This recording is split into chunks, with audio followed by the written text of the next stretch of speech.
Good morning. Really cool to have you all here. I hope you survived the snow. I did not anticipate this winter break, but go with the flow, right? So anyway, let's talk about, first of all, what's happening today and Friday.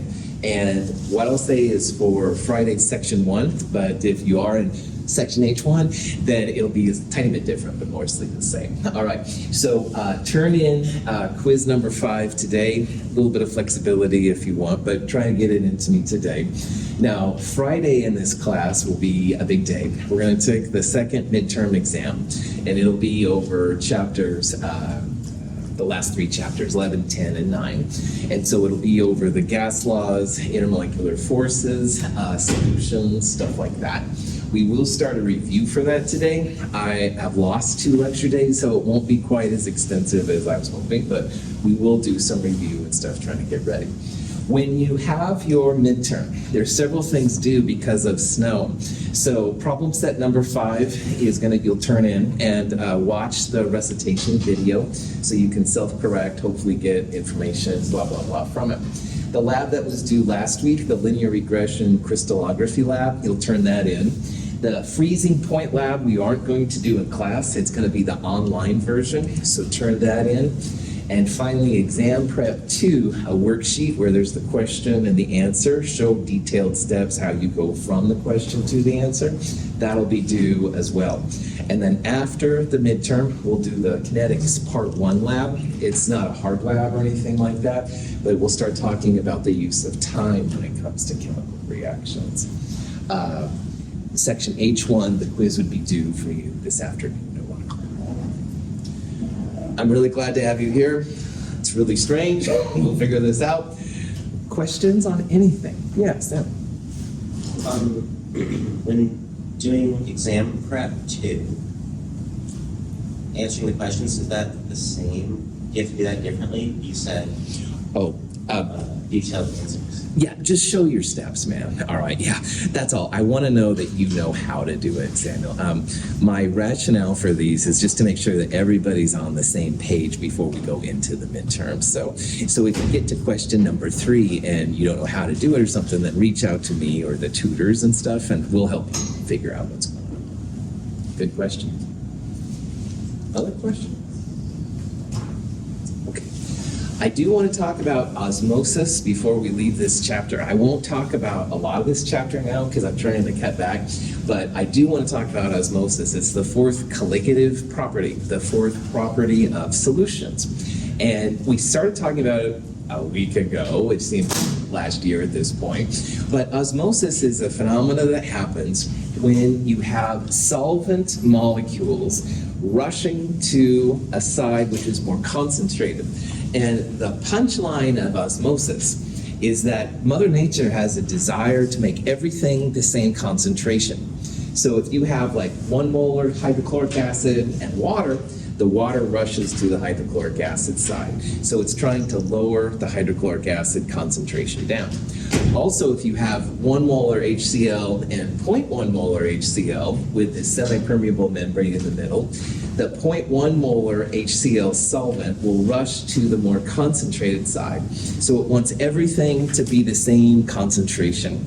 We'll talk more about why this is happening next quarter, all right? There's a cool phenomena called entropy that I'm not going to talk about right now, but that's kind of the driving force behind why osmosis happens.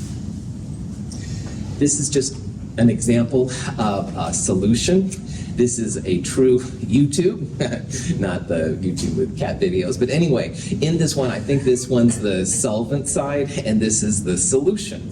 And so again, the punchline is that Mother Nature wants everything to be the same concentration, a more dilute version of the gold color, if you will.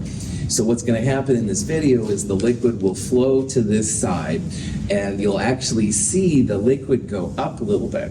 And pressure, as we saw with gases, can be measured by a distance that the gas pushes something up. Well, this is a solution of pressure, and it's totally wild. This is a little picture right here. There's a sugar solution inside this membrane and water on the outside. And water literally pushes its way into the membrane. So the water actually goes up, and you can measure then the height of the solution. So it literally is like a millimeters of mercury pressure, like we talked about with gases. But this is a solution. Now, this only happens in solutions. It doesn't happen with pure solvents. It's when you have two of them on the same side. So osmotic pressure usually gets the symbol pi. Pi is the equivalent, I think, of Greek of the letter P, which was pressure for gases. So scientists try and distinguish osmotic pressure pi, the pressure of a solution, relative to the pressure of a gas P. And it literally can be measured. It pushes the solutions up, so you can measure the height relative to some baseline. And osmotic pressure can be described as equaling to ICRT. Now, T is the good old Kelvin temperature. Shouldn't be a big surprise. R is the gas R, 0.082057, all right?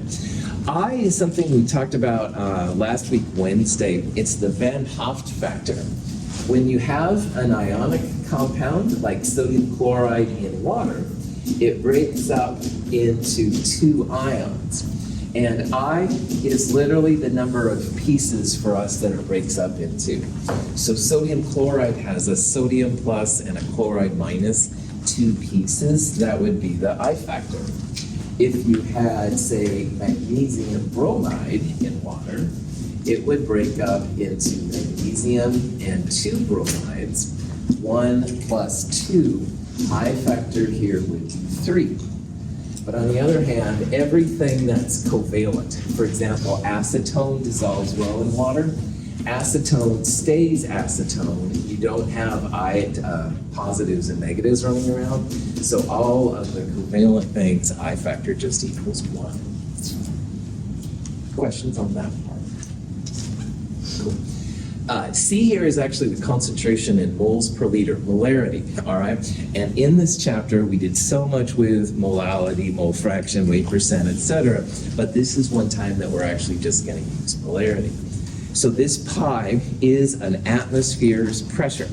So if you measure in millimeters of mercury, you've got to turn things over into atmospheres, jazz like that. Same time. Any questions? Okay. So, oh, seriously? Okay, hold on. Having a little technical thing here this morning, of course. So let's try that again.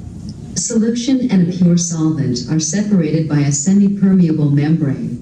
Solvent can flow in both directions, but the solute cannot. Here, pure water moves into the solution, working to bring both the solution and pure water to the same concentration. This process, osmosis, continues until the flow of water across the membrane is balanced by the pressure exerted by the water column. A semi-permeable membrane blocks solute molecules, but allows solvent molecules to pass in both directions. The number of solvent molecules moving from the solution side to the pure solvent side is less than the number moving into the solution side, resulting in a net flow into the solution. The idea in osmosis is that your substance has small holes, and anytime you're dealing with 10 to the 23rd of something, inevitably there will be gaps in your fabric, in your membrane or whatever. And so little molecules, i.e. the solvents by themselves, go through pretty readily. But ionic compounds usually are hydrated, so there's lots of different waters. This is the ion dipole force or the dipole-induced dipole force. And so they don't fit through the small holes as readily. And a lot of the big organic molecules with bigger molar masses also don't go through very well. Interesting fact, there used to be a cool company down in Myrtle Point, Oregon, down by Roseburg anyway, and they were working on a special semi-permeable membrane for NASA. And they would, some kind of a semi-permeable membrane that would allow the water of urine to go through, but all the bad stuff of urine would stay. And of course, for NASA, that would be probably pretty handy. So anyway, woohoo, make some money with osmosis. But anyway, this picture then tries to show what's happening. Now, obviously, if you're using solute particles that are small, then this osmosis doesn't work quite as well. But generally speaking, it does work really well because water likes to glom onto things with different intermolecular forces. this is an example of how osmosis is really helpful. And I'm putting this representative up here for an example from biochemistry. Biochemistry is kind of like the 21st century chemistry. Anyway, prop that back on. And so why osmosis is really cool is if you have a huge molecule like hemoglobin, all right, hemoglobin will create osmotic pressure that's measurable, and yet you can calculate the molar mass. And as we've talked about this chapter, finding the molar mass is pretty awesome. So here's an example of someone placed 35 grams of hemoglobin, which is a big organic molecule of some sort. They placed it in a liter of solution, and they calculated the osmotic pressure pi to be 10 millimeters of mercury. Now, 10 millimeters is a centimeter. It's not a big amount, but it certainly is measurable, and it's something you would observe in this kind of situation. So you can use this information to calculate the molar mass. Now, as I said earlier, because we're going to use the R, the 0.082057 number, you've got to make sure your atmospheric pressure is in atmospheres. So 10 millimeters converted to atmospheres, 0.0132 atmospheres, which is hardly a big number. However, that's the number we're going to put right there. This is not, by the way, the math 3.1416 number that people can spout off to gazillion digits. But anyway, that's what we're going to do. And we're going to calculate now the concentration C. Now, notice in this problem, I didn't put I in there. What do you think is the I factor for hemoglobin? What? 1, that's right. Anything organic, all right? That's everything in organic chemistry, everything in biochemistry. It's going to have a value of 1. It doesn't break up into positives and negatives. So we're just ignoring I here. You only have to worry about I if you have something ionic. So I is 1, we're going to solve for C because we know R, we calculated pi, and T is the temperature in Kelvin. So when you do all of this, you come out with 5.40 times 10 to the minus 4 molar, which is molarity. Now in this problem, we had 1 liter of solution. Excuse me. So in this problem, moles per liter times liters will just give us the moles, 5.40 times 10 to the minus 4. If you had like 100 milliliters, then you'd multiply by 0.1 liters, stuff like that. Finally then, if you have the moles, you've got the grams you placed inside. So grams divided by moles, you end up with just a massive number, 64,800. And in biochemistry, this is much more common. Have these just massive numbers and stuff for the huge proteins and stuff that I honestly don't know anything about. Osmosis is great for biochemistry, all right? The other things like freezing point and boiling point, those are great for traditional chemistry. But when you're dealing with biomolecules, osmosis has proven itself as a valid. Questions? So the formula is was it concentration equals CRT? So pi is the osmotic pressure. Okay. All right. And so osmotic pressure equals concentration times gas law times temperature. Okay. In this problem, Clifford, I solve for the C, the concentration. That's the moles per liter. Okay. And so atmospheres divided by R and Kelvin, then the atmospheres will cancel, the kelvins will cancel. So you end up with, on the bottom, liters divided by moles, which on the top is moles over liters. Is that? Yeah, I see it. Yeah, cool. Good question. All right. A couple of reasons, another reason why osmosis is really important. Osmosis is the reason that if you go to the hospital, they'll put like some kind of solution in you to get you hydrated, blah, blah, blah. But it's not pure water. It's usually a potassium chloride. This is a sodium chloride, different kind of things. They want to make sure that your solutions are isotonic, which means the same concentration. Our blood is like a big solution, all right? And it's got different things running around, caffeine in my case, but whatever happens to be running around, you need to tell me. If you put water in, all right, pure water, then it's going to start affecting your cells. So they want to make sure that the solutions and everything are isotonic. They have the same concentration. You can have different types of cell problems, all right? So hypertonic means that the water from the inside of the cell is going out, and hypotonic means that water from the outside is going in. You want to have basically an equilibrium between the water going in and out, all right? If you had the pure water going in, it would be this kind of situation. The water would try to get into the cell to make its concentration go down, so the cells would get big and they can apparently even rupture. I don't know. On the other hand, you can have the water trying to get out of the cell. That was the example of the cornstarch in the egg, if you remember. If you don't, it's quite all right. But anyway, all these things are possible with cells, and they want to keep you happy, healthy. Finally, just one last example with osmosis. This is really important. Water is becoming more of a problem for society, all right? They're running out of fresh water in certain places. And one way to combat that is to take seawater and have it undergo what's called reverse osmosis. This is the desalination of water, so it becomes drinkable. And initially, it was just used in places once in a while like Saudi Arabia, where of course it's hyper dry. But now, even in Los Angeles, apparently they have these plants where water is being desalinated. Now, in reverse osmosis, instead of the pressure of the solvent pushing on the solution, they pressurize a saltwater solution. And it's pretty healthy pressure, as you can see. But anyway, the pressure then forces the liquid molecules back through the semi-permeable membrane. And so pure water comes out, they can then collect it and stuff like that.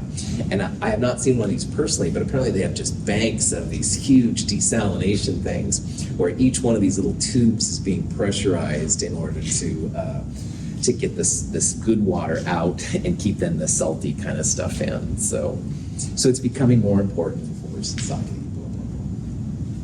Okay, I was going to go into a situation in this chapter. I was going to talk about other types of solutions, colloid suspensions. There was a funny Seinfeld video I was going to show, but anyway, that's really secondary now because of snow. Darn you, Mother Nature. So let's talk about instead what's going to happen either today if your lab is today, or Friday if your lab is on Friday. And wow, a lot of stuff going on. So first of all, if you are in Friday's group, if you could turn your quiz in to me before you leave, that would be awesome. But when you come to lab, we will take the first, or second, excuse me, I can't even remember my dates anymore. We'll take the second midterm exam. And the second midterm exam will have stuff over chapters 9, 10, and 11. Gas laws, intermolecular forces, and now solutions. And there's a lot of stuff due just because I haven't seen all of you for a long time. Definitely make sure you bring your calculator. A note sheet is absolutely fine. One piece of paper, double-sided, turn it in at the end kind of thing. Problem set 5 is up. We didn't talk about it last week, but you can watch the recitation video, self-correct your work along the way. The linear regression / crystals lab that we did is going to be due. We're not going to do the freezing point lab in class, but you can do it the online version. So make sure you've got that ready to roll. Exam prep 2, which is again a single piece of paper, double-sided, 5 questions given, the answers given. Show how to go from the question to the answer. And Samuel asked a really good question earlier. I just want to show your work, all right? I want to see all the steps. Don't put abbreviations in and stuff. I make it very, very clear. And my goal is just so that everybody is ready to rock and roll on those kind of problems, all right? Make sure that I want to see that you know how to do it, basically. The midterm excels for all of you in section 1 and section H1, 20 multiple choice questions. There's 5 short answer questions. It'll be about 2 hours in length. There is 5 points of extra credit in the short answer questions. And then the next time I see you, I'll return the midterm to you with a summary sheet, which kind of says how you're doing at the time. Questions? Any of this kind of stuff? Yeah, Chief. So we're not going over the last of chapter 11? Correct. That one will be on the midterm, will it? Correct. That's right. That's a good question. Other questions? I appreciate you all being here. I never anticipated last Wednesday that I wouldn't see you until today. What a trip, but go with the flow. Mother Nature's gotta do Mother Nature's thing. All right. So what we're going to do with the rest of today and Friday is a review for the midterm. I don't think I'll get through all the questions because I've lost a lot of lecture days now, but we'll do some of it, kind of get you up to speed and stuff with what's happening. And of course, if you have questions on anything, let me know. So here's a question. If you'd like to do it with me, that's cool. You want to just sit and think about it, that's fine too. I understand. My mind is still coming out of the snow phase. But this is a classic kind of gas law problem, all right? And in this problem, we have a sample of gas at a certain volume, a certain pressure, and a certain temperature. And the question is, what will be the volume of this sample of gas if it has a new pressure and this temperature? And one of these answers will be correct. I hope you realize that negative volumes is not a good answer. It's kind of fun to think about on a science fiction area, but this is chemistry, so don't worry about problem answer E. I'll give you a minute or so to think if you figure it out, and we'll talk about how to answer it and stuff like that.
When I see a problem like this, I try to think about what's changing.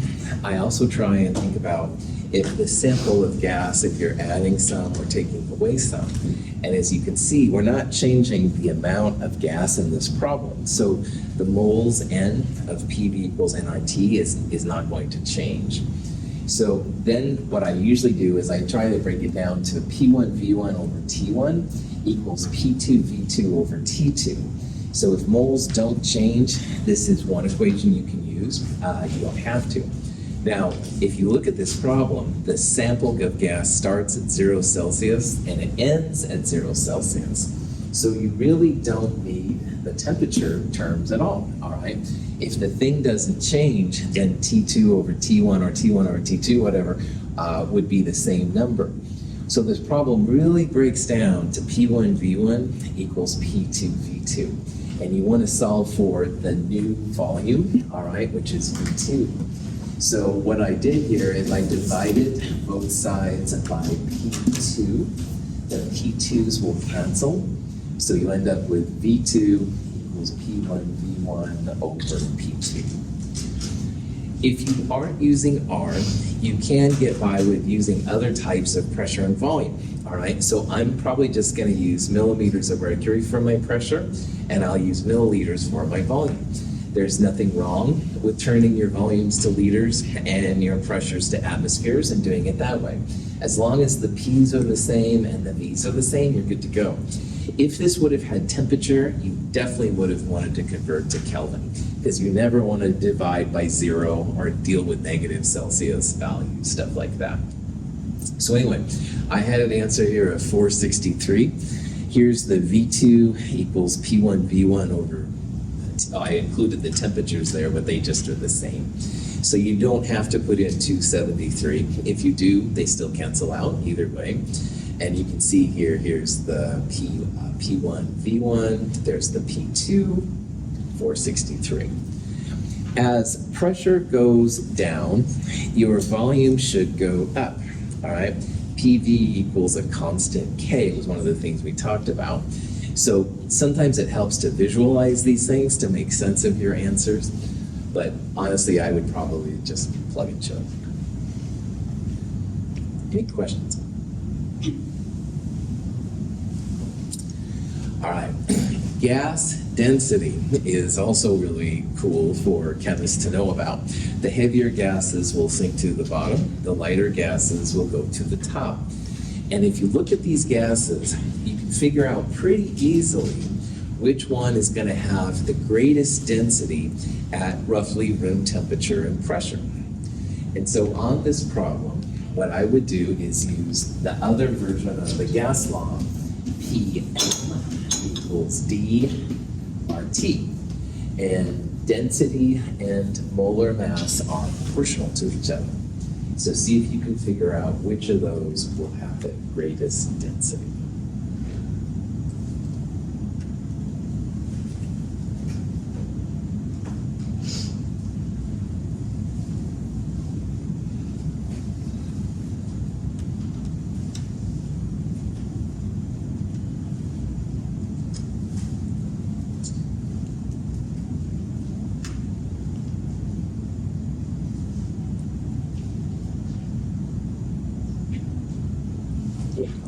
Is big M a molarity?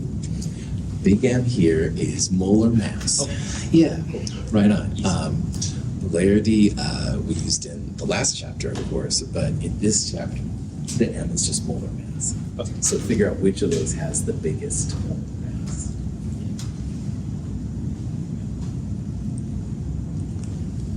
Good. Looks like you all are rocking this. So like I just was talking with Clifford, the M here is the molar mass, all right? And what this equation says is that the density of the gas, D, is proportional to the molar mass. So molar mass gets bigger, the density of the gas gets bigger. So of these, you'd want to find the biggest molar mass. So right away, hydrogen's not going to happen because that's about 2 grams per mole. Nitrogen 14 times 228, etc. Xenon is certainly the heaviest gas in this list. So we would say that xenon would have the greatest density. So if you had a balloon of xenon gas, all right, you could literally pour it like a liquid because it's more dense than the air around us. You wouldn't see anything, it's invisible probably, but anyway, it's kind of a cool concept. All right. This question makes you think about stoichiometry and how to use the gas laws. Now, one thing about gases is gas laws is just for gases. You gotta remember that. However, sometimes you can think about ways to make things work. Now, this compound is called diborane, B2H6, and it reacts with oxygen to make some stuff that we don't really care about too much. In this problem, it says that 1.5 liters of diborane is mixed with oxygen. And the question is, what volume of oxygen is required at this particular value? and assume constant temperature and pressure. Now, diborane at this temperature is a gas as well as the oxygen. And if we're using 1.5 liters of diborane, and there's this 1:3 stoichiometric ratio in the equation, then think about how that might affect the volume. All right, here. See if you can figure out what the volume is going to be. But remember, hint, hint, 1:3.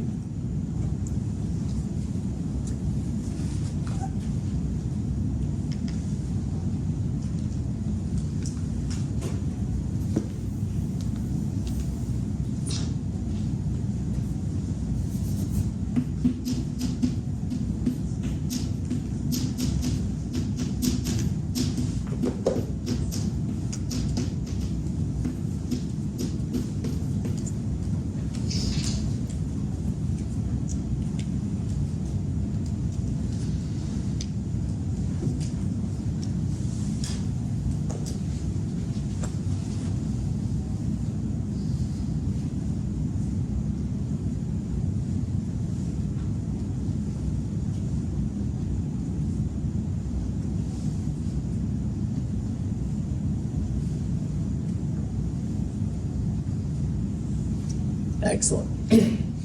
In Chem 221, if we said we had 1.5 moles of diborane, and you want to know how many moles of oxygen there were, well, one B2H6 needs 3 O2s.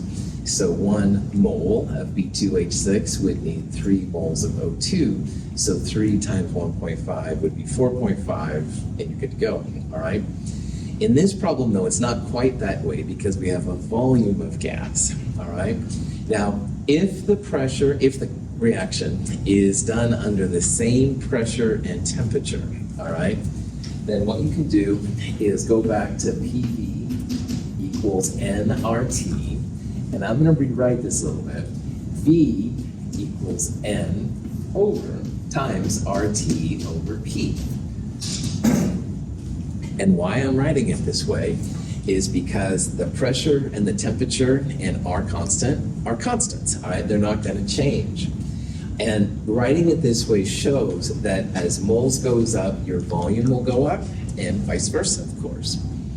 So I promise, 1.5 liters with a 3-to-1 ratio here of the moles, which is what this part says right here, means that the volume is going to be 3 times as great as well. So it does come out to be 4.5 liters. I don't believe you, Dr. Russell. You're being cheesy. Oh, who said that? Caffeine maybe kicking in. I don't know. Maybe I'm just delirious from being snowblind. Anyway, prop that back on.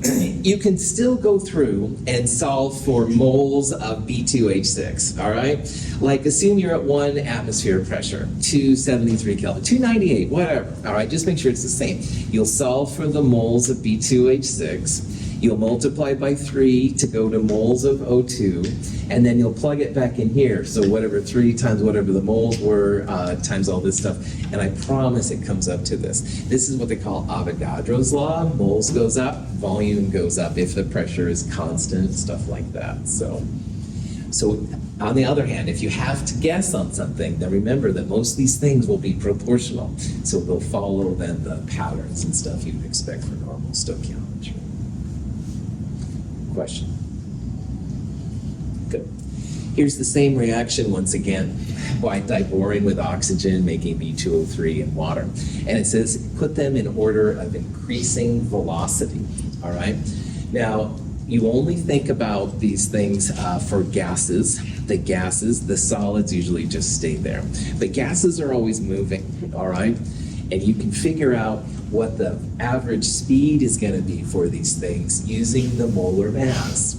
Now, as we talked about last week, I don't know, I can't remember what day it is even, but basically the punchline, molar mass goes up, they get slower, all right? I think Clifford, I used you, Clifford and I are at the track.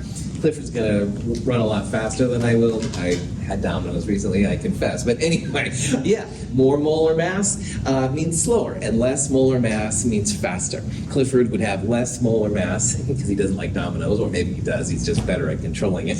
I, on the other hand, have a problem with it. So in this problem, the fastest one will be the smallest molar mass. It's going to go the fastest, all right? And the heaviest one will be the slowest. So put them in slow to fast. Shut up for a second so you can actually think about it. Find the molar mass of the three gases and put them from highest molar mass to lowest molar mass, which will be slowest to fastest. Good.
Okay, so up here I have the three rough molar masses of these compounds, and you don't have to do this to a lot of sig figs by any means. But oxygen, 2 oxygens is about 32 grams per mole, water is about 18 grams per mole, boron is about 11 grams per mole, so 11 times 2, 22 plus 6, it's about 28 grams per mole. And again, we want them in order of increasing speed, so that means we want the heaviest first, and the lightest one last. So in this case, the oxygen, all right, is actually the biggest of these gases. And that's not a big molar mass, but it's the biggest of these three. So we'll put the oxygen first. The B2H6 will be in the middle. And then water here should be the fastest because it has the smallest molar mass. Small molar mass faster, big molar mass slower.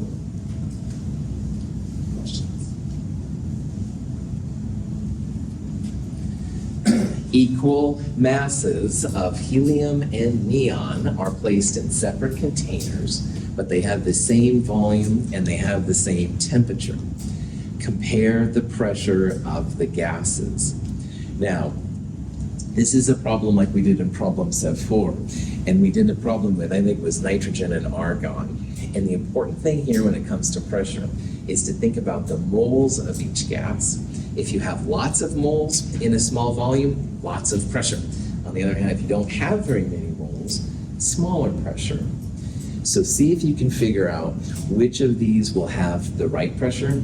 Unfortunately, answer D is not appropriate. I know this is exam week, but it's just put up there for stupid reasons.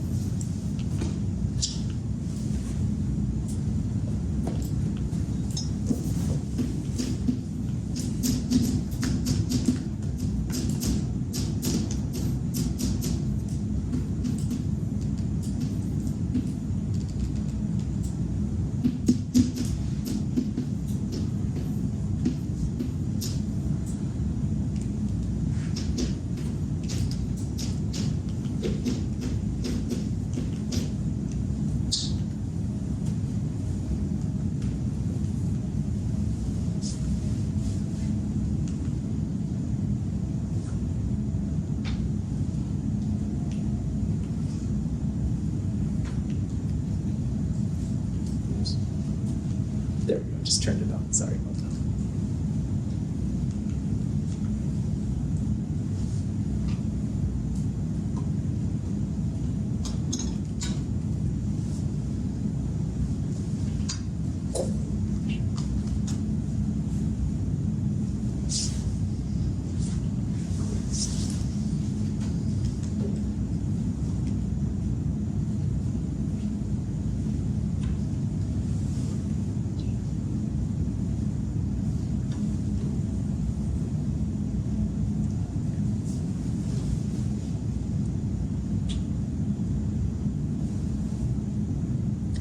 in a problem like this, when it says equal masses, it shouldn't be the same pressure, all right? And that all of you saw that, and I'm really pleased about that. PV equals nRT. So pressure and moles are proportional, all right? More moles of something, more pressure, less moles, less pressure. Equal masses is a term that's used a lot in these problems. So what I would do is just pick a number, and you can pick literally any number that you want. I picked in this example 4 grams, and I picked it because helium is about 4 grams per mole. So if we have 4 grams of this helium, we'd also have, of course, 4 grams of neon. So 4 grams of helium would be about 1 mole of helium. On the other hand, neon is about 20 grams per mole, roughly. So 4 divided by 20 is just going to be a number less than 1. All right, you can calculate it or whatever, but 0.2. But the important thing is here, you're going to have a lot more moles of helium than you will neon. And you can pick any number you want, all right? A positive number, so 0.0001, 10 to the 27th grams, whatever you want. Because the molar masses are like this, you'll end up with more helium than you will neon. Well, more helium means more molecules, and that means more collisions with each other, which is what the kinetic molecular theory claims pressure is all about. So it's going to be answer A here, all right? So again, if you see a problem like this, just pick a number. Pick one of the molar masses, and the bigger mole number that you calculate will have the most pressure, and the smaller moles would have less pressure. Questions?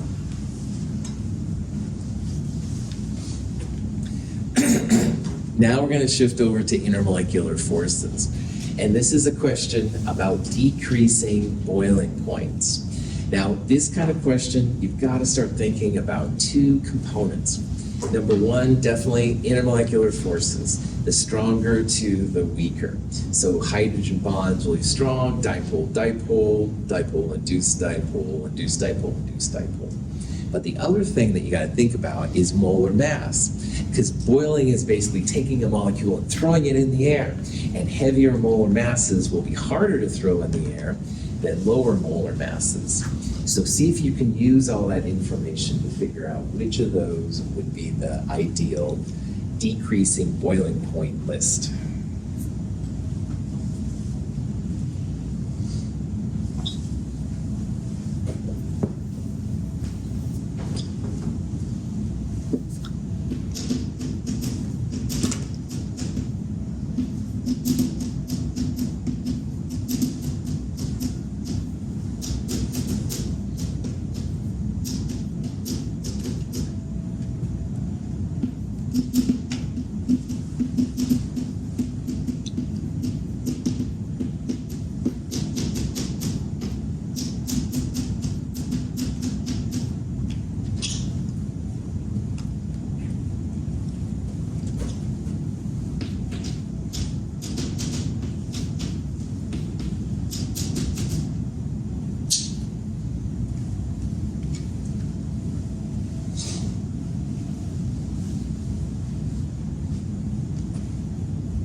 This is a real fast overview of intermolecular force strength.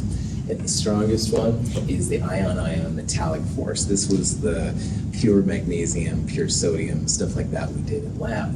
The sodium chlorides, the magnesium bromides, things with positives, negatives, also really strong. That one doesn't really apply here. None of these have metals in them, so we're not worried about that. Ion dipole is when you have like sodium plus in water too. And again, no metals, nothing ionic, so we don't have to worry about that. Dipole is when you have 2 polar pieces coming together. It's a very strong force. If you happen to have an N, O, or F connected to hydrogen, you've got that supercharged hydrogen bonding force, which is really strong. Then there's dipole-induced dipole. That's where the oxygen gets in the water for the fish to breathe. That would be something non-polar, O2 with something polar, water. And then finally, induced dipole is when 2 non-polar species coming together. So let's look at these compounds. CH3OH, how would you describe its intermolecular forces? Supercharged. Supercharged. And what Clifford means by that, which is totally cool, I know what you're saying, hydrogen bonds. Yeah, hydrogen bonds are like supercharged forces. It's got the OH on it. That's the oxygen connected to hydrogen. So it's not just polar, it's supercharged, literally. It's hydrogen bonding. All the alcohols are hydrogen bonding. So CH4, what kind of intermolecular force do you think that has working? Induced dipole, induced dipole. I think I saw it. London dispersion, I think I heard too. It's nonpolar, all right? So it's the weakest of them. I usually use induced dipole, but the other terms are fine. H2, what do you think that kind of intermolecular force is on? About the same, that's right. Two hydrogens pulling on each other, non-polar, all right? So H2 and CH4 are going to both be the lowest form, induced dipole.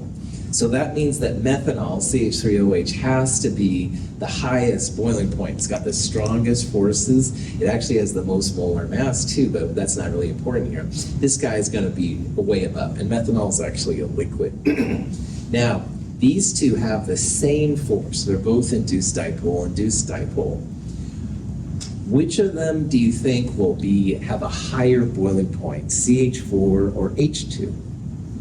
C4. CH4, nice job. CH4 has more mass, all right? Same force, the same stickiness with each other, but CH4 is going to be harder to throw in the air than little tiny H2. The molar mass of CH4 is about 16 grams per mole.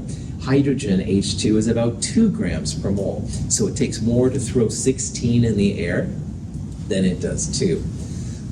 So in terms of decreasing boiling points, you want the strongest one first. That's going to have the heaviest intermolecular forces, blah, blah, blah, hardest to boil. CH4 would be next, all right? It'll be easier to boil H2, so that means it needs a little bit more energy for CH4, so it'll be higher than H2, and hydrogen should be the weakest of all. Any questions on that? Okay. Here's another problem that's very similar, but now you can see there's a metal, all right?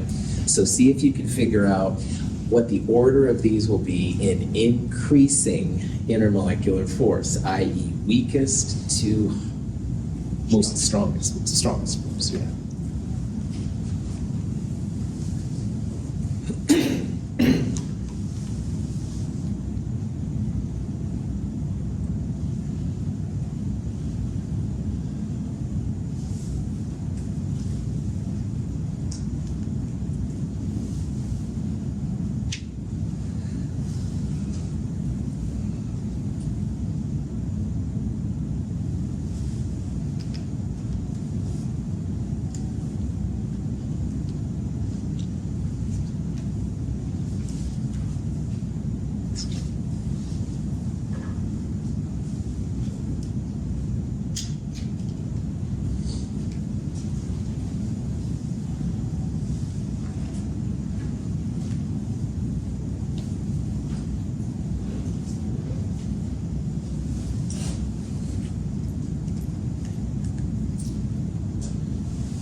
Okay, so of these four up here, all right, everybody saw that helium is going to be the weakest one.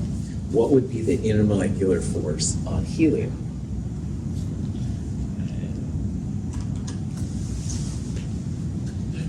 Oh, helium is nonpolar. It's the most nonpolar substance known. So anything nonpolar, induced dipole, all right? So that one will certainly be first. It's going to be one of these three right here. Now, of these four compounds, and remembering this list over here, which one has the strongest intermolecular force? Metallic. Metallic. Sodium chloride has a positive negative, Na plus Cl minus. Ion, and metallic we're grouping together for this class. In reality, there's more to it, but this is good for us. So that's going to have the strongest intermolecular force. NaCl doesn't even melt until like 800 degrees Celsius. So helium's going to be first, definitely the weakest, and sodium chloride should be the strongest, the metals. So then it just comes down to CH3OH versus SO2. So SO2, if you draw a Lewis structure, SO2 is polar. There's a lone pair on the sulfur, all right? So it makes it polar. CH3OH, we saw earlier, is certainly polar. But what does CH3OH have that SO2 doesn't? Supercharged. I'm digging this name here. Yeah, it's got the hydrogen bond in it, the OH, all right? Anything with OH, NH, or FH is going to be hydrogen bond. So stronger CH3OH. Answer C here would be best. Induced dipole, followed by dipole, followed by hydrogen bonding, which is stronger. And finally, ion, or metallic, which are the same for us. That would be the strongest of all. Any questions on that? Okay, thanks for being here. It's awesome to see all of you. If you haven't turned in your quiz, do that before you leave. Have a great day. I'll see you soon.